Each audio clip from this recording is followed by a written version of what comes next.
오늘은 복음은 예수 그리스도이십니다 라는 제목을 가지고 함께 말씀 나누기를 원합니다.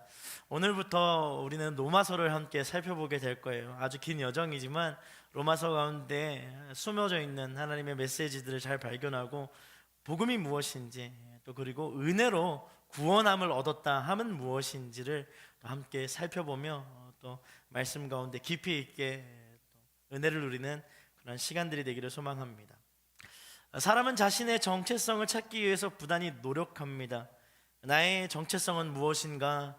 그리고 말이 정말 이게 정체성 찾는다는 것이지만 실제로는 내가 어떤 사람인가를 찾기 위해서 노력하는 것이죠. 그래서 우리가 MBTI, 애니어그램 여러 가지 것들을 통해서 내가 본래 어떤 사람인가, 내 정체성은 무엇이고 나는 어떠한 사람인가에 대해서 우리는 굉장히 궁금해합니다. 혹시 여기에 모여있는 여러분 중에서도 자신의 정체성을 찾기 위해서 헤매고 있는 분은 많지 않은지 모르겠어요. 그렇다면 여러분은 어떤 존재이며 여러분의 정체성을 찾는다라고 말할 때 여러분은 어떤 정체성을 찾기를 소망하세요? 그리고 세상과는 어떻게 다른 정체성을 가지고 있는지를 우리가 고민해 볼 필요가 있다고 저는 생각합니다. 오늘 본문을 보면 한 사람이 자신이 어떤 사람이며 그리고 자신이 믿는 것이 무엇인지 정확하게 말하고 있는 것을 볼 수 있습니다.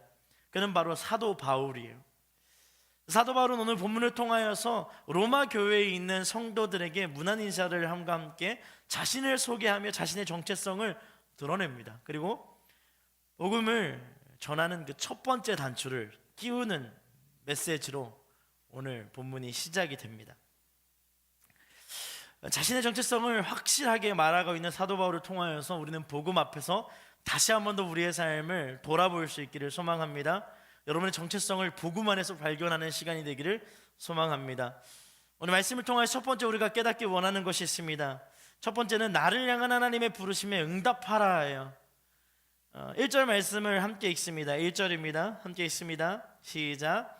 그리스도 예수의 종 바울은 사도로 부르심을 받아 하나님의 복음을 위해 따로 세움을 받았습니다.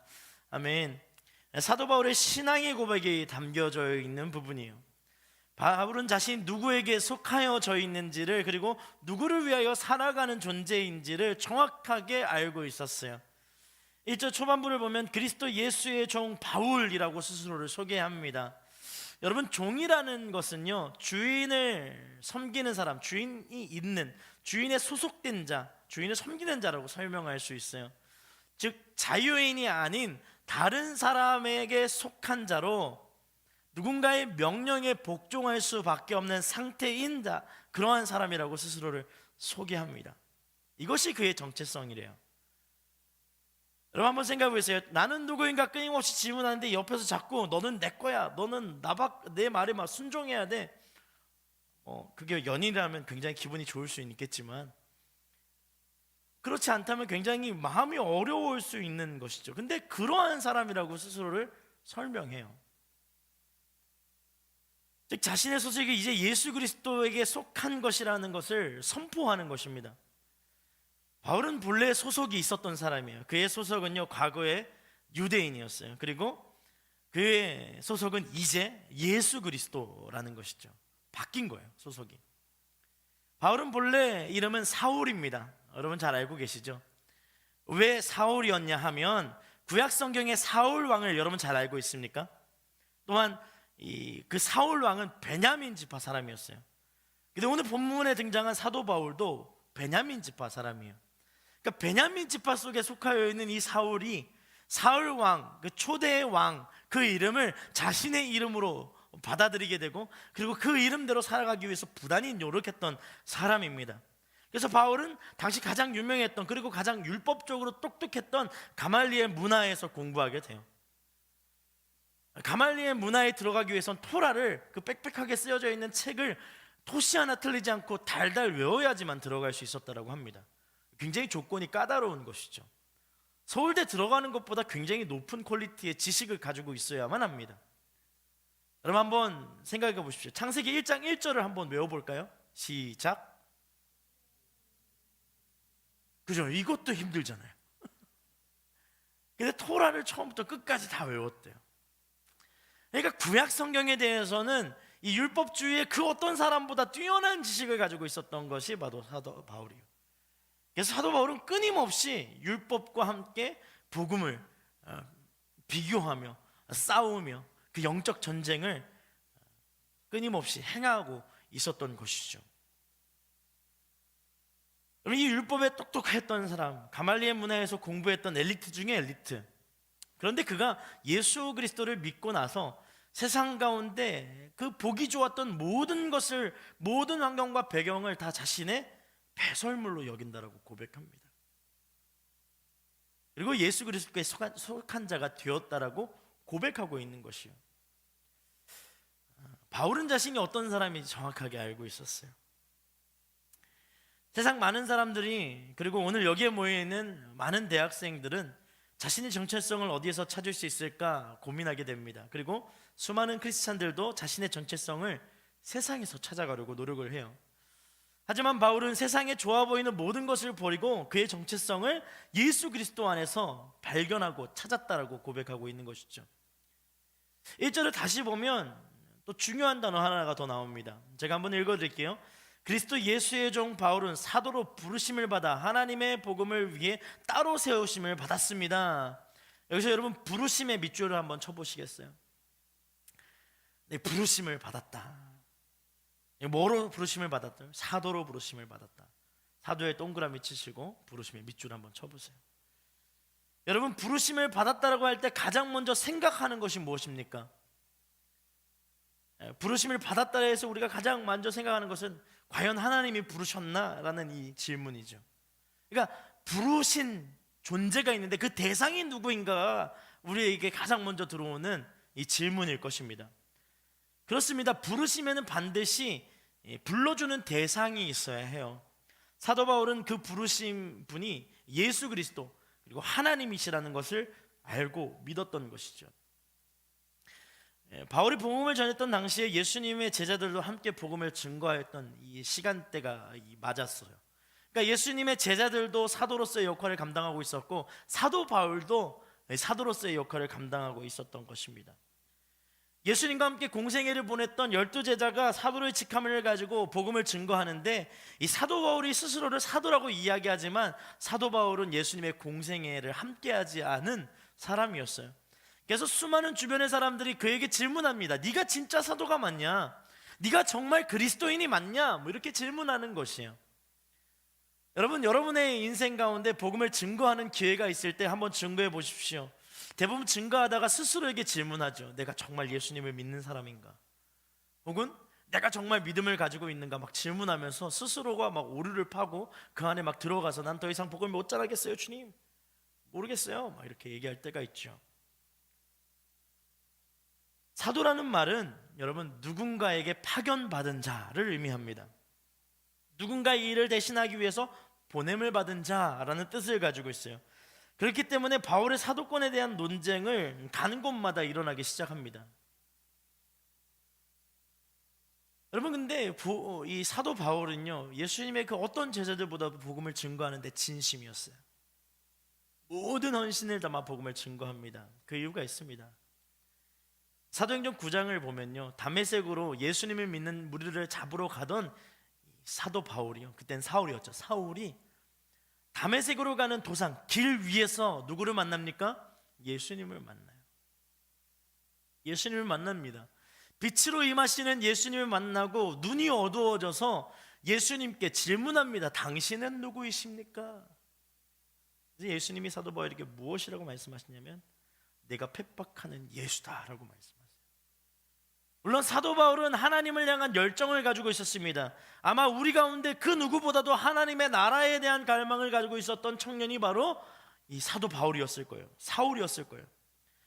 근데 왜 그가 예수를 믿는 사람들을 박해하기 시작했냐 하면 믿음에 대한 오류가 있었던 것이죠.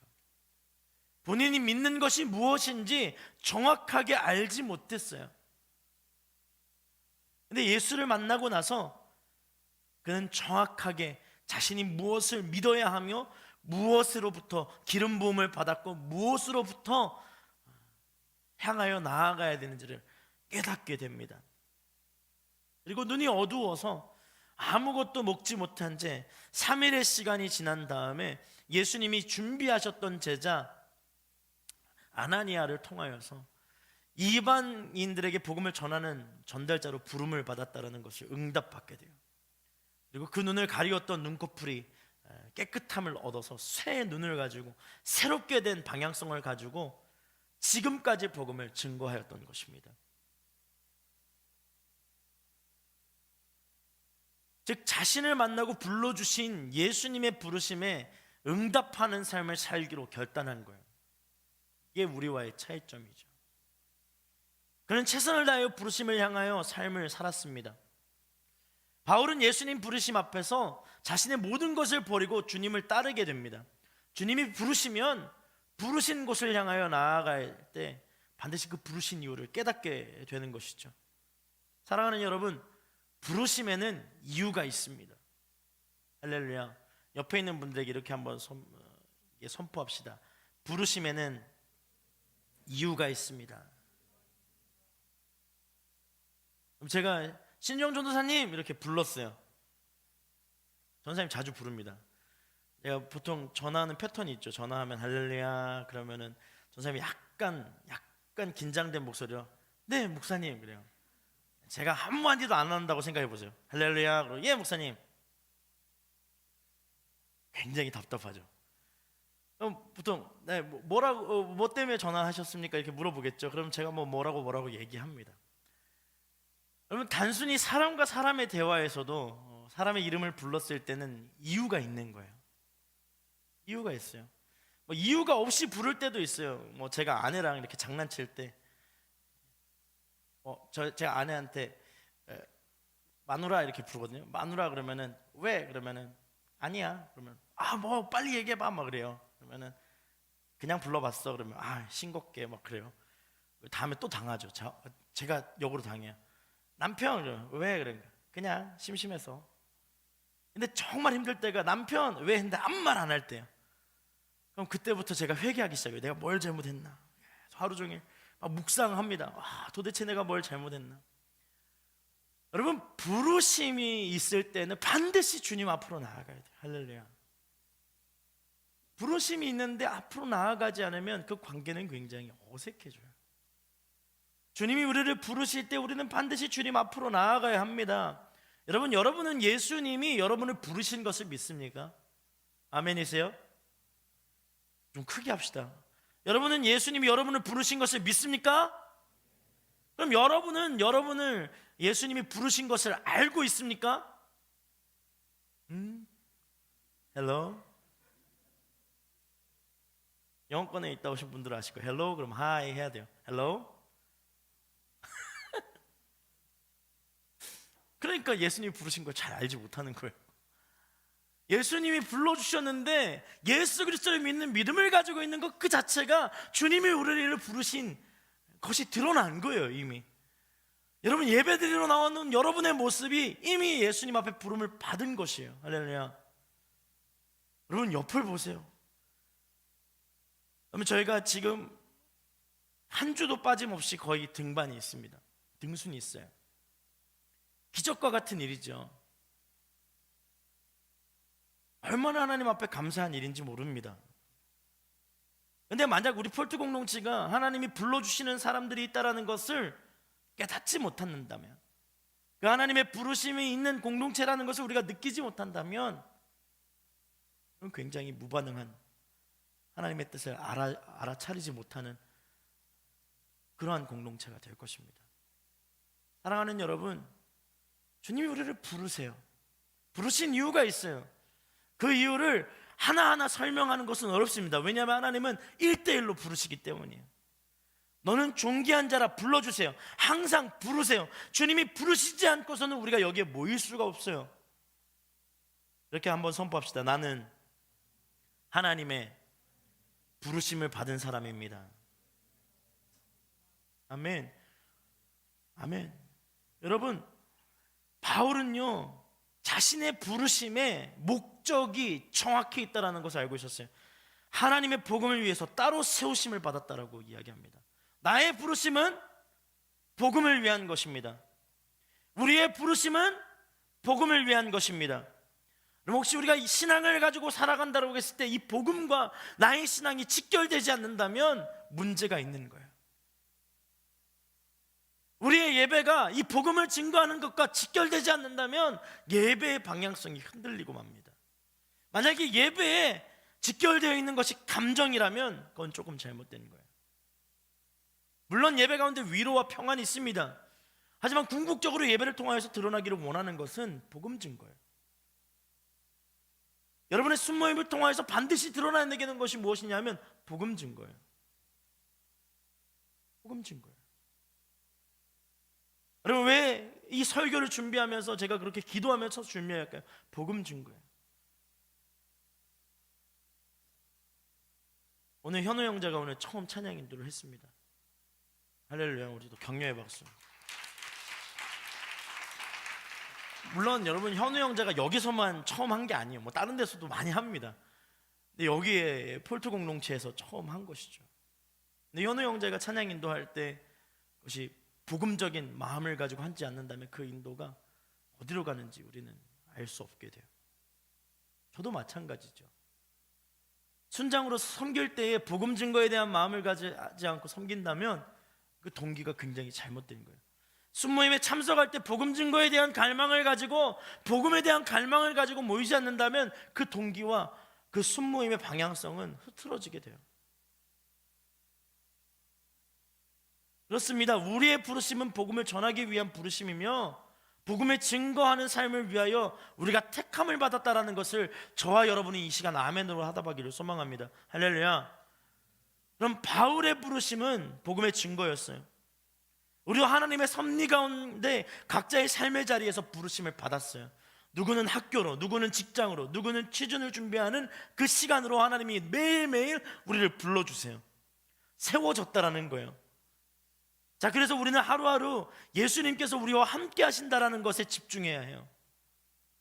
주님이 우리를 불러주셨어요. 불러주신 분이 우리와 함께 하세요. 그럼 그 부르신 분의 음성의 귀를 기울일 수 있어야 돼요. 감정의 귀를 기울이는 것이 아니라 음성의 귀를 기울일 수 있어야 합니다. 그래서 우리는 하루하루 예수님과 함께 하신다는 것을 잃어버리지 않아야 합니다. 그분과의 관계성 안에서 내가 누구인지를 발견할 수 있기 때문이에요. 나는 누구인가? 그 질문을 스스로에게 던지는 것이 아니라 주님께 던질 수 있어야 돼요. 주님, 왜 나를 이곳에 부르셨습니까? 주님, 왜 나를 이곳에 부르셨습니까? 제가 한번 이야기한 적인 저 신대원 입시를 삼수했습니다. 놀라지 않으신 분들도 있겠지만 성경을 삼수 공부하는 분도 계신데 장신대 저랑 같이 공부하신 분 중에 팔수 하신 분도 계셨어요.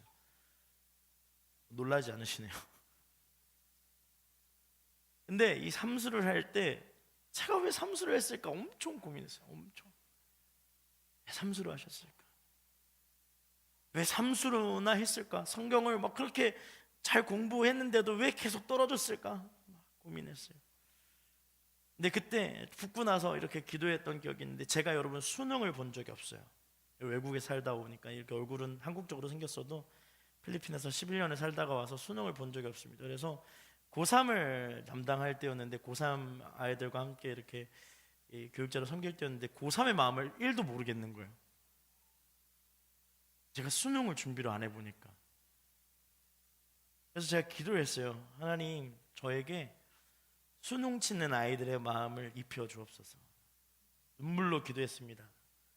6개월 동안. 할렐루야. 물론 제가 뭐 공부를 다르게 했기 때문에 떨어진 거일 수도 있겠지만 삼수를 하면서 합격하고 나서 하나님 앞에 얼마나 감사했는지 몰라요. 이제 수능 치는 친구들의 마음을 알 수 있어서 감사합니다. 합격에 대한 감사는 별로 없었어요. 왜냐하면 이거 하고 나면 진짜 목사 되는 과정이잖아요. 얼마나 두려워요. 근데 진짜 감사했던 거는 수능 치는 친구들의 마음을 알겠는 거예요. 저는요 6시에 열람실에 들어가서 12시에 나왔어요. 그리고 8시 30분에 화장실에 무조건 갔습니다. 그리고 9시부터 시험이 끝나는 3시까지 단 한 번도 움직이지 않고 점심시간 30분 딱 지켜서 그렇게 8개월을 죽어라 공부했어요. 물론 중간에 농구가 너무 하고 싶어서 3시간 농구한 적 딱 한 번 있어요. 그때 주변에 있는 형들이 그랬어. 너 그렇게 농구하다가 떨어진다고. 그렇게 말한 형이 떨어졌어요.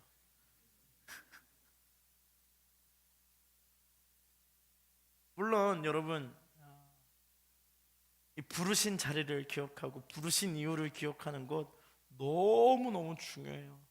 무엇보다 나의 삶보다 중요해요. 하나님은요, 여러분을 그 자리에 보내신 이유는 그 자리에 여러분이 느껴야 할 것이 있기 때문에 보내신 거예요. 할렐루야. 그 자리에 여러분의 도움이 반드시 필요한 사람이 있기 때문에 불러주신 거예요. 그것을 우리가 잊지 않기를 소망합니다. 하나님, 왜 이렇게 억울한 자리에 내가 있습니까? 그 사람들과 함께 호흡하기를 원하시기 때문에 보내신 거예요. 복음을 위해서 그 자리로 불러주신 것입니다. 그럼 두 번째 우리가 알기를 원하는 것이 있어요. 복음이 무엇인지 알아야 합니다. 2절 4절 말씀을 함께 읽습니다. 시작. 그 복음은 하나님께서 예언자들을 통해 성경에 미리 약속하신 것으로 하나님의 아들에 관한 것입니다. 그분은 육신으로는 성결의 영으로 죽은 자들 가운데서 부활의 능력이 있는 하나님의 아들로 인정하셨으니 바로 우리 주 예수 그리스도이십니다. 아멘. 그럼 부르신 곳이 어디인지를 알면 그 부르신 이유, 복음이 무엇인지 정확하게 알아야 합니다. 먼저 복음은 성경에 미리 약속한 것이에요. 사도 바울은 자신의 부르심이 복음을 전하기 위함이며 그 복음이 이러한 것이다라고 설명합니다. 복음이 무엇인지 아는 것은 너무 중요해요. 이것이 바로 그리스도인의 신앙의 정체성이 되기 때문입니다. 누군가 우리에게 복음이 무엇입니까? 라고 질문한다면 우리는 어떻게 대답하겠습니까? 사도 바울은 복음이 성경에 미리 약속된 것이라고 말합니다. 요한복음 1장 1절에서 2절 14절의 말씀을 보면 다음과 같이 기록해요. 태초에 말씀이 계셨습니다. 그 말씀은 하나님과 함께 계셨고 그 말씀은 하나님이셨습니다. 그분은 태초에 하나님과 함께 계셨습니다. 14절이요. 그 말씀이 육신이 우리 가운데 계시니 우리가 그분의 영광을 보았습니다. 이것은 은혜와 진리와 충만한 아버지의 독생자의 영광이었습니다. 즉 복음은 하나님의 아들이신 예수 그리스도에 관한 것이에요. 그리고 예수 그리스도는 말씀 그 자체이십니다. 즉 성경은 예수 그리스도를 증거하기 위해 존재하는 것이며 성경 자체가 예수 그리스도시요 복음이 된다라는 거예요. 할렐루야. 말씀이 육신되어 이 땅 가운데 거하셨어요. 예수 그리스도는 성경 그 자체이세요. 예수 그리스도를 빼고는 성경이 어떤 것도 이야기할 수 없습니다. 사랑하는 여러분, 그래서 우리는 말씀을 사모해야 돼요. 말씀을 읽어야 합니다. 복음적인 삶을 살기 위해, 부르심이 명확한 삶을 살기 위해 말씀 대신 예수 그리스도를 더 가까이 해야 하는 거예요. 청년의 때에 말씀 읽는 것이 굉장히 어려워요. 제가 어렸을 때 부모님이 그런 얘기 하셨습니다. 저희 어머니는 성경 필사를 7번 하셨어요. 처음부터 끝까지 쓰시는 걸 7번 하셨다는 거예요. 통독은 몇 번 했는지 잘 몰라요. 근데 제가 아는 어머니의 성경, 제가 정말 가지고 싶어 했던 어머니의 성경이 있는데 그 성경이 이렇게 벌어져 있는 걸 항상 봤어요. 너무 많이 읽어서 읽다가 눈물 흘리고 읽다가 눈물 흘리고 하니까 이렇게 벌어져 있는 거예요. 그때마다 어머니가 뭐라고 얘기하시냐면 눈이 좋을 때 성경 봐라. 두 번째 오는 멘트가 있어요. 존말할 때 봐라. 그래서 저도 성경을 읽습니다. 이제 제 성경이 조금씩 벌어져요. 조금씩. 근데 여러분, 젊을 때 말씀을 읽으십시오. 할렐루야. 눈이 좋을 때 말씀을 읽으십시오. 머리가 좋을 때 말씀을 읽으십시오. 말씀으로 여러분의 마음을 채우십시오. 세상의 것이 들어오기 이전에 말씀이 여러분의 마음을 주관할 수 있도록 말씀 앞에 붙들림 받은 자가 되십시오. 청년의 때 감정이 굉장히 활발하게 움직이니까요, 감성적인 것들이 드러날 수 있는 찬양과 기도에 목을 매는 청년들이 있어요. 찬양해야지, 기도해야지 막 그래요. 말씀은 나중에 조금 나이 들면 읽어야지. 나이 들면 읽을 수 있을까요? 쉽지 않습니다. 청년의 때의 말씀을 읽으십시오. 예수님과 더 가까이지십시오. 예수님을 더 향하여 한 걸음씩 나아가야 합니다. 그리고 더 나아가 복음은 하나님의 아들에 관한 것이라고 이야기해요. 비슷한 말이에요. 근데 조금 다릅니다. 3절과 4절 말씀을 한번 보겠습니다. 3절과 4절 함께 읽습니다. 시작. 하나님의 아들에 관한 것입니다. 그분은 육신으로는 다윗의 후손으로 나셨고 선결의 영으로는 죽은 자들 가운데서 부활해 능력이 있는 하나님의 아들로 인정하셨으니 바로 우리 주 예수 그리스도이십니다. 아멘. 예수 그리스도가 어떤 분이신지 바울은 정확하게 알고 있었어요. 예수님은 참 인간과 참 신으로 이 땅 가운데 오신 하나님의 아들이라는 것을 이해하고 있었던 것입니다. 여러분, 복음은 예수 그리스도에 관한 것이에요. 그리고 예수님이 어떤 분이신지를 믿는 것, 그리고 우리의 구원과 매우 깊이 연관되어 있는 것 정확하게 알 필요가 있는 거예요. 그래서 복음을 아는 것은 매우 중요해요. 근데 대부분의 크리스천 청년들이 복음에 대해서 관심을 가지지 않습니다. 뭐에도 관심을 가져요? 내 상처, 내 상황에 더 집중합니다. 그러니까 예수님을 알 수가 없는 거예요. 바울은 예수님을 참 인간으로 설명합니다. 그분은 육신으로는 다윗의 후손으로 나셨고 육체를 입고 이 땅 가운데 오셨고 다윗의 후손에서 메시아가 나타날 것이라는 그 말씀을 이루기 위하여 다윗의 후손으로 나신 예수 그리스도가 이 땅 가운데 실제 인간으로 계셨다는 것을 선포한 거예요. 또한 예수님의 신성을 다음과 같이 설명합니다. 죽은 자 가운데서 부활하셔서 하나님의 아들이심을 증명한 것을 말해요.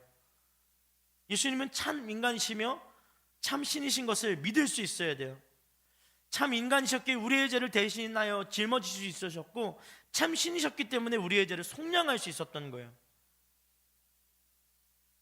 이것을 믿지 않는다면 우리는 복음에서 정확한 그 복음의 의미를 이해하지 못한 채 복음을 믿는 행위를 행할 수밖에 없는 것이죠. 즉 복음은 나를 씻을 수 없는 죄 가운데서 예수 그리스도의 보혈로 인하여서 죄 사함을 받을 수 있다라는 이 기쁜 소식을 전하는 행위가 복음인 것이죠. 복음은 예수 그리스도의 십자가의 사건을 의미합니다. 그리고 부활 사건을 의미하며 그것을 전달하는 것이 복음이에요. 전달하는 것. 그래서 복음을 전하는 우리는 현재 상황과 상관없이 증거할 수 있어요. 나 지금 조금 우울한데 전혀 상관이 없어요. 나 조금 화가 나는데 전혀 상관이 없어요. 내 지금 상황이 너무 힘든데 전혀 상관이 없어요. 나 지금 물질적으로 너무 어려운데 전혀 상관이 없어요. 어떤 청년들을 보면 이렇게 생각하는 경우가 있는 것 같아요.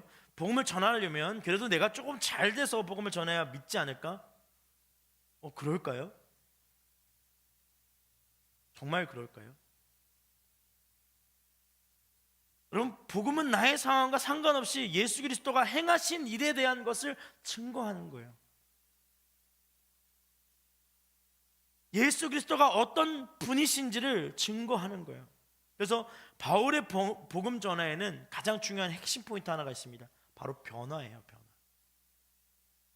비포 앤 애프터가 있어요. 그가 예수님을 만나기 전에 어떤 사람이었는지를 이야기합니다. 그리고 예수님을 만나건 이후에 나는 어떠한 사람으로 변화되었는지를 이야기하는 것이죠. 비포의 애프터가 있는 거예요. 여러분 중 만약 무언가를 경험하고 삶이 완벽하게 변화가 되었다면 그걸 다른 사람에게 전하지 않겠어요? 너무 전하고 싶겠죠.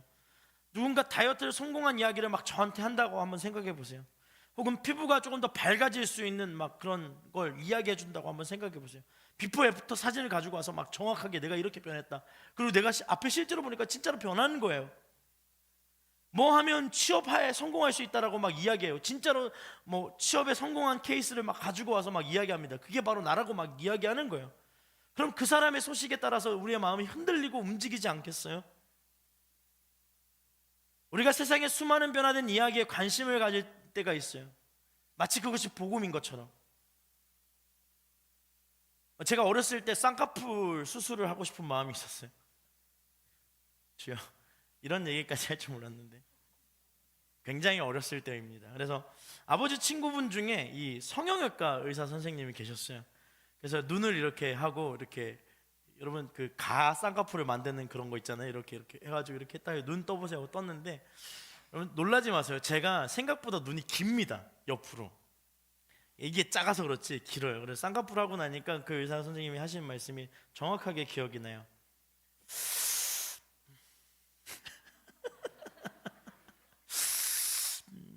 눈을 하면 눈이 굉장히 이뻐질 거래요.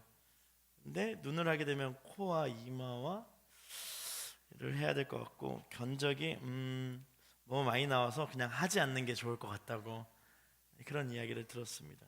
네, 여러분, 이 세상에 살아가는 수많은 우리 청년들이 외모가 잘생겨지면 잘 될 수 있다라고 착각하는 복음에 휘말려 있는 사람들이 있습니까? 복음이라는 것은요, 내 이 억울한 삶을 변화시켜 줄 수 있는 무언가예요.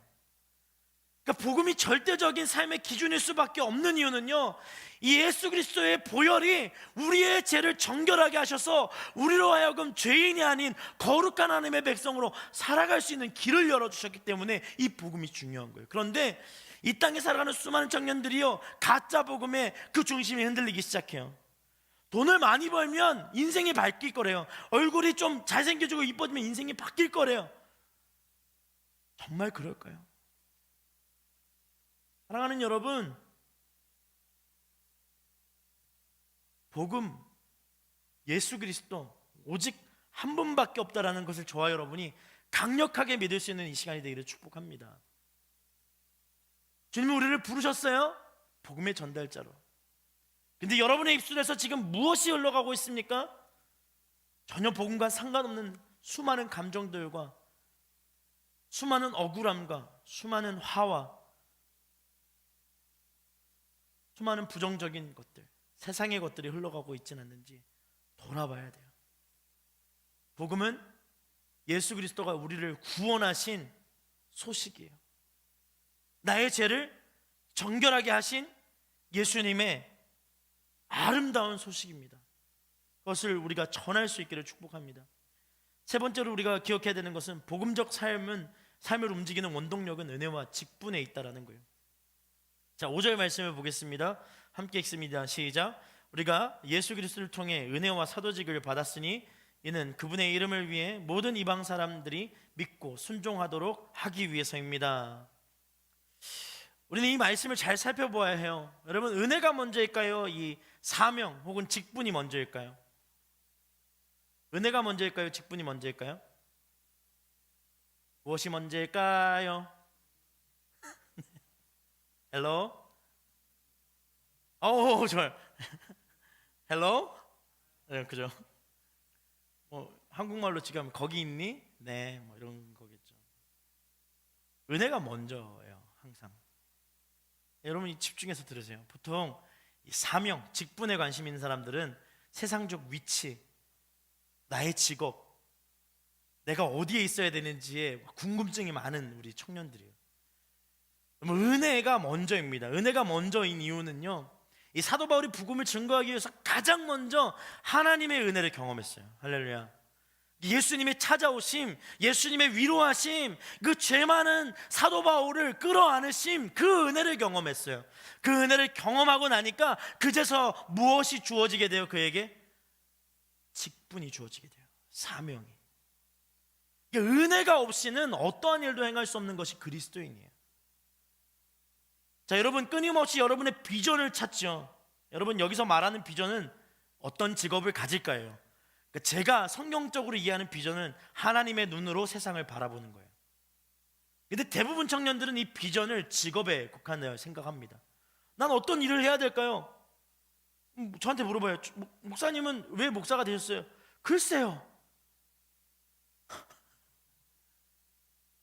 정말 하루하루 말씀 읽다가 살다 보니까 여기까지 온 거예요. 하루하루 기도하면서 살다 보니까 여기까지 온 거예요. 사도 바울도 그렇지 않겠어요?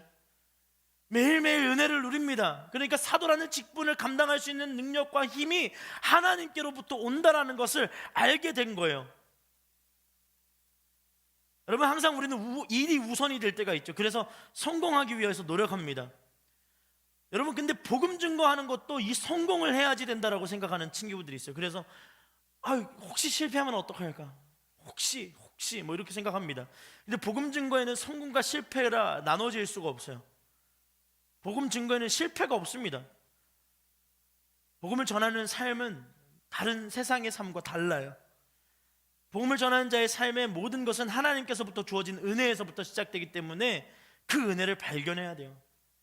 옆에 있는 분들에게 이렇게 한번 선포할까요? 은혜 받으십시오. 여러분, 예배 가운데 여러분 은혜를 받고 있습니까? 폴트 예배 가운데 여러분은 어떤 은혜를 받고 있습니까? 갈망해야 돼요. 주님 아니면 안 되는 거거든요. 그 마음에서 시작됩니다. 여러분, 은혜란요, 받을 만한 자격이나 이 공로가 없음에도 불구하고 값없이 주시는 선물이 바로 은혜예요. 우리는 본래 은혜 받을 만한 자격이 없는 사람입니다. 은혜를 누릴 수 있을 만한 자격이 아무것도 없어요. 근데 하나님이 거저 주셨다라는 것을, 예수 그리스도의 피값으로 구원해 주신 그 은혜의 감격으로 우리는 살아가는 것이죠. 그럼 직분이란 무엇일까요? 섬기다, 봉사한다라는 의미가 있습니다. 즉, 값없이 주신 은혜에 감사하여 충성되이 하나님을 섬기고 이웃을 사랑하기로 작정한 그 사람에게 주어진 직분이 바로 이 사도라는 직분이에요. 그런데 여기서 조금 더 나아가야 돼요. 우리는 오늘 본문에서 은혜와 직분을 그리스도의 이름을 위하여 주셨다라고 기록하고 있습니다.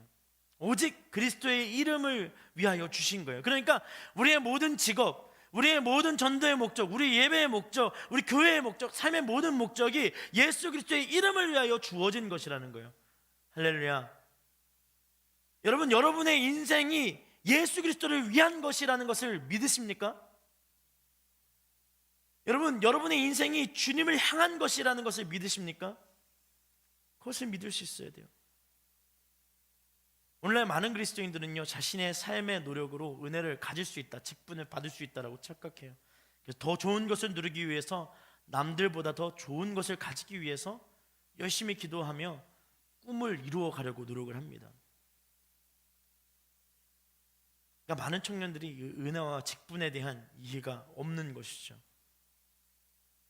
은혜와 직분은 하나님이 우리에게 주신 선물이에요. 그래서 내가 가지고 싶다고 해서 가질 수 있는 것이 아닙니다. 주님이 불러주시는 그 자리가 우리의 자리라는 것을 믿을 때에 우리에게 주어지는 축복이 임하는 것이죠. 사랑하는 폴트 여러분, 여러분의 부르심 자리는 어디입니까? 여러분은 무엇을 증거하고 어떤 것을 전하기 위해서 살고 있습니까? 오늘 설교를 듣는 청년들 중에 마음의 복음에 대한 생각과 중심이 전혀 없는 청년들이 있을 거예요. 한 번도 이 복음 증거에 대해서 고민해 보지 못하고 교회를 다니고 있지만 예수님을 전하다 상처받은 기억 때문에 다시는 복음을 전하지 못하는 것처럼 느껴지는 우리 청년들이 있을 것입니다. 6절을 보면 이렇게 기록합니다. 여러분 역시 그들 가운데 부르심을 받아 예수 그리스도께 속한 사람이 됐습니다. 사도 바울이 이 인사말에는 로마 교회가 나와 같이 복음을 증거하는 사람들의 모임이 되기를 소망하는 인사말인 거예요. 할렐루야. 여러분, 저는 폴트 공동체가요, 복음을 전하는 공동체가 되었으면 좋겠어요.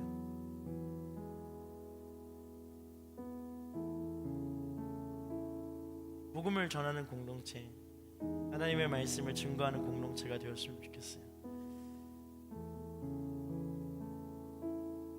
주님이 나를 부르신 자리는 어디인가 끊임없이 고민하게 되죠.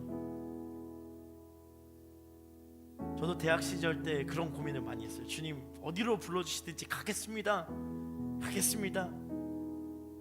이렇게 필리핀에서 한국으로, 대구에서 서울로 여러 교회들을 거쳐서 저는 지금 폴트 공동체 여러분 앞에 서 있습니다.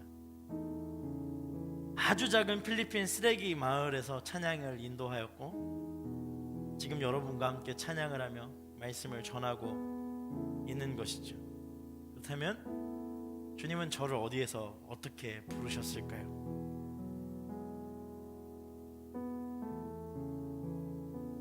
주님은 지금 이 순간 저를 이곳에서 부르십니다. 할렐루야.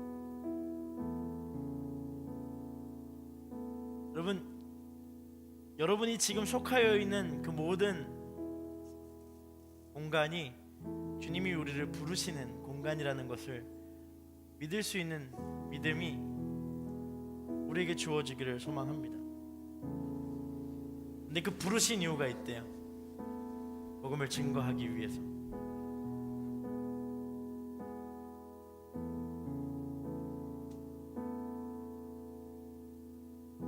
사랑하는 여러분,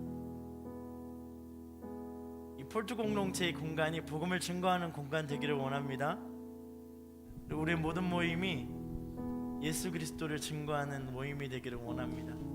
사도 바울이 복음을 증거한 것처럼 우리도 서로가 하나 되어 복음을 증거하기를, 그렇게 주님을 따라가기를 소망해요. 주님이 우리를 부르신 이유는 복음을 증거하라고 불러주셨어요. 다른 것이 아닌 복음은 예수 그리스도이시기 때문에 그 예수님을 증거하기로 하나님이 우리를 작정하신 것입니다. 그래서 우리가 함께 그 믿음의 마음을 가지고 이 찬양의 고백으로 나아가기를 원합니다. 가사에 집중하여서 함께 부르겠습니다. 따스한 성령님, 따스한 성령님, 마음으로 보내 내 몸을 감싸며 주어지는 평안함, 만족함을 느끼네. 따스한 성령님, 따스한 성령님,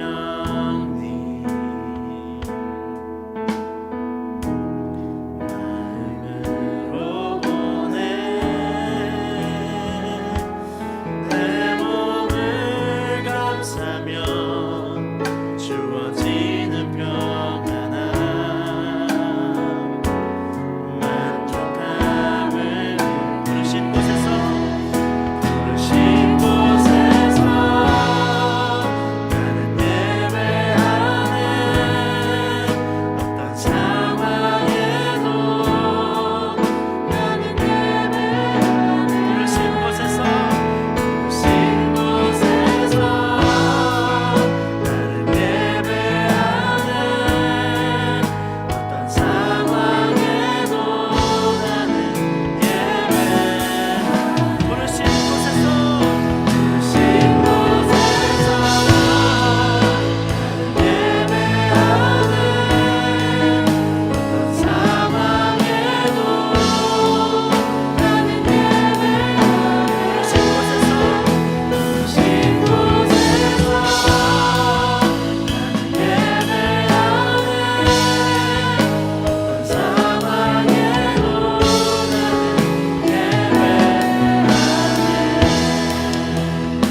여러분, 오늘 시간 우리 함께 기도하며 나아갈 때 여러분의 부르신 곳이 어디인지 한번 돌이켜봤으면 좋겠어요. 여러분의 학업을 공부하는 학교, 취업을 준비하는 공간, 여러분의 가정, 여러분의 사업장, 여러분의 직장, 그 모든 공간에서 주님이 복음을 전하는 자로 부르셨대요. 여러분, 그것을 믿을 수 있는 시간이 되기를 원합니다. 그래서 기도하며 나아갈 때 하나님, 저는 복음을 전할 만한 준비가 되어 있지 않다라고 생각되어지는 우리 지체 있습니까? 주님 앞에 구하십시오. 하나님, 복음을 전할 수 있는 힘과 능력을 부어주옵소서. 주의 사랑을 실천할 수 있는 힘과 능력을 부어주옵소서. 우리 함께 기도하며 나아가겠습니다. 오 하나님 아버지, 인도하여 주시고 도와주옵소서. 주님의 사랑과 하나님의 영광 행하여 나아가게 해주십시오. 성령의 채우심, 성령의 능력하지 않은 시간 될 수 있도록 인도하여 주옵소서. 모든 죄를 뱉지 않습니다. 성령의 채우심 성령이 나타나시길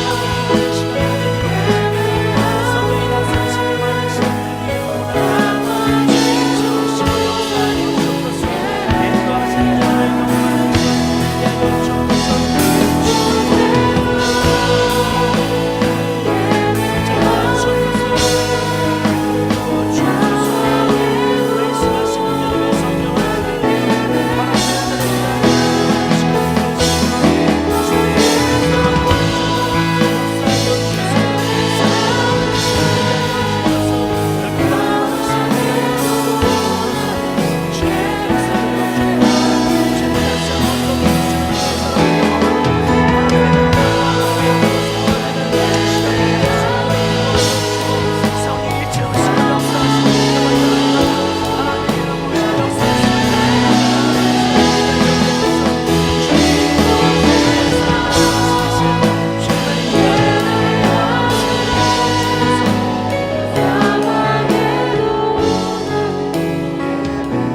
우리 다시 한 번 더 기도하며 나아갈 때 하나님 예수 그리스도를 더 사랑하는 믿음이 있게 하여 주옵소서. 여러분 마음 가운데 있는 수많은 생각들과 수많은 기준들이 예수 그리스도로 변화되기를 원합니다. 얼마만큼 많은 기준들이 세워져 있습니까? 얼마만큼 나만이 옳다라고 판단하고 생각하는 그 수많은 것들이 있습니까? 그거 좀 내려놓고 주님 사랑하게 하여 주옵소서. 주님을 향한 더 큰 마음을 품게 하여 주옵소서. 주님 붙잡아 주옵소서. 인도하여 주옵소서. 복음을 위하여 살아가는 존재라는 것을 깨닫게 하여 주시고 주님의 능력으로 변화되는 시간이 될 수 있도록 인도하여 달라고 각자의 삶을 주님 앞에 올려드리며 함께 기도하며 나아가겠습니다. 오 하나님 역사하여 주시고 도우셔서 성령의 충만한 은혜와 하나님의 능력과 하나님의 사랑으로 말씀하여 역사하시는 주님의 영원한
증거하는 자로 하나님 복음을 향하여 걸어가는 자로 인도하여 주시니 감사합니다. 우리와 함께 하시는 주님을 경험하게 하여 주옵소서. 우리를 붙잡으시는 주의 손길을 의지하는 믿음의 사람 되게 하여 주옵소서. 주님의 부르심의 이유가 있고 그 부르심의 이유가 복음의 증거임을 깨닫는 시간 되게 하여 주시며 삶의 모든 것 위에 주의 복음이 전달되는 은혜를 누리는 우리 폴투 공동체 한 명 한 명이 되게 하여 주옵소서. 두려워하지 않게 하여 주옵소서. 담대한 믿음으로 서게 하여 주시며 주님의 구원의 손길을 경험하는 하루하루의 삶이 될 수 있도록 인도하여 주옵소서. 함께 하실 주님을 찬양합니다. 감사드리며 예수님의 이름으로 기도드렸습니다. 아멘. 우리 하나님 앞에 영광의 박수 올려드리겠습니다.